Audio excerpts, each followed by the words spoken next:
नमस्कार, मैं डॉक्टर देवेंद्र चोपड़ा अपने प्यारे लिसनर्स को, यूट्यूबर्स को एंड इंस्टाग्रामर्स को, इवन फेसबुक वाइब्स को मेरी तरफ से आज रामनवमी की बहुत बहुत शुभकामनाएं और नवरात्रि के आखिरी दिन पे सब लोगों को बहुत बहुत बधाई। जैसा कि मैंने पिछले अपने वीडियो में आपके लिए, स्पेशली उन माताओं के लिए, बच्चों और उनके मुख के, उनके दूध के दांतों के बारे में कुछ डिस्कशन दिए थे, कुछ जानकारी दी थी।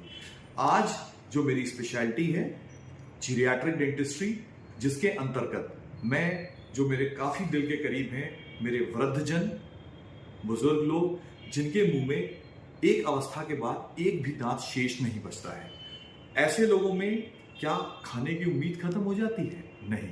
उनकी अगर हम ओवरऑल हेल्थ देखें, खाना अच्छे से ना चबा पाना, जिसका कारण है मुंह में किसी भी दांत का शेष ना बचना, इस वजह से उनकी ओवरऑल हेल्थ में गिरावट आती रहती है। तो आज मैं एक बहुत सिंपल से ट्रीटमेंट की बात करूंगा, जिसे हम लोग कंप्लीट डेंचर या पूर्ण बत्तीसी कहते हैं।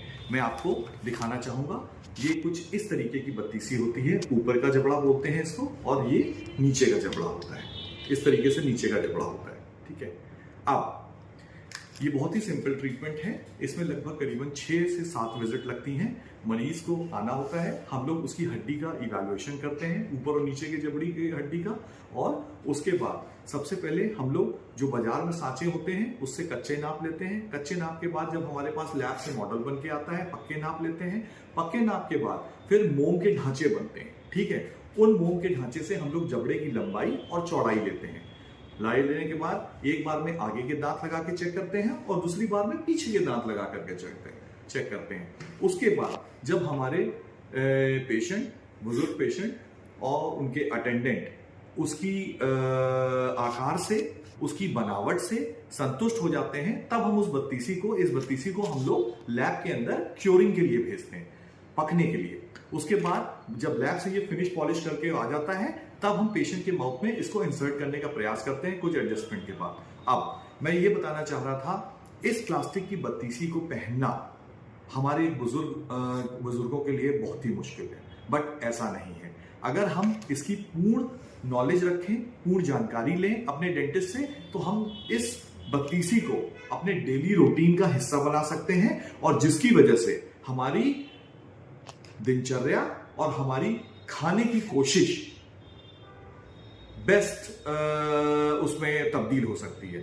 बट हमें इसको कैसे यूज करना है, किन बातों का ख्याल रखना है, कैसे नहीं ख्याल रखना है, ये मैं अपने जीरियाट्रिक पेशेंट्स को, अपने बुजुर्ग पेशेंट को दूसरे वीडियो के माध्यम से बताऊंगा। बट अभी मेरा सारे अपने बुजुर्गों से हाथ जोड़ के करबद्ध निवेदन है, जैसे ही आपका एक दांत भी मिसिंग हो या सारे दांत आपके मिसिंग हो जाते हैं और एक भी दांत आपके मुंह में नहीं बचता, अपने नियर बाई डेंटिस्ट के पास जाकर के कृपया यथार्थ करके चेकअप कराएं।